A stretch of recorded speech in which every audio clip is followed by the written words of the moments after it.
নোয়াখালীর বন্যা পরিস্থিতির আরও অবনতি হচ্ছে। প্রত্যন্ত এলাকায় ত্রাণ তৎপরতাও খুবই কম। দর্শক, সেখানকার সবশেষ খবর জানিয়েছেন আমাদের সহকর্মী শুভ মাহফুজ। এই মুহূর্তে দাঁড়িয়ে আছি নোয়াখালী সদর উপজেলার ২ নং দাঁতপুর ইউনিয়নের কৃপালপুর গ্রামে।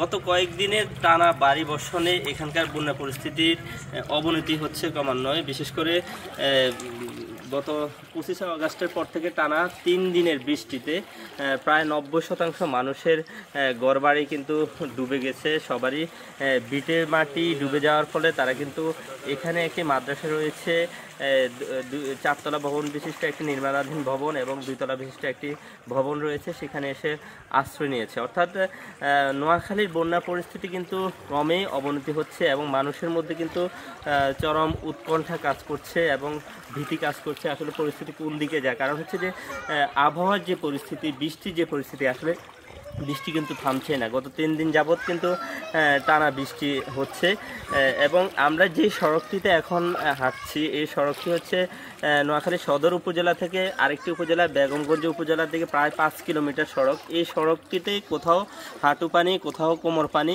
একেবারেই নাজুক অবস্থা মানুষের, যেটি বলা চলে। বহু ভোগান্তিতে মধ্যে পড়ে তাদেরকে যাতায়াত করতে হচ্ছে।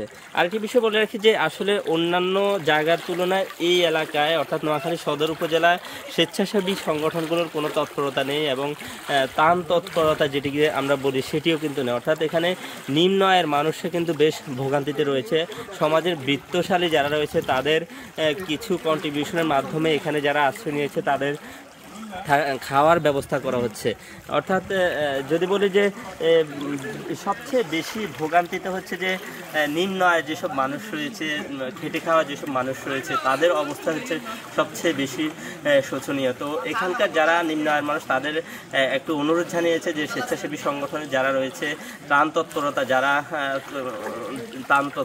ত্রাণের কার্যক্রম পরিচালনা করছে, তারা যাতে এসে তাদের পাশে দাঁড়ায় এবং তাদেরকে সহায়তা করে। তো মোটামুটি এই নোয়াখালী সদর উপজেলা থেকে এটি ছিল বন্যার এখন পর্যন্ত সর্বশেষ পরিস্থিতি।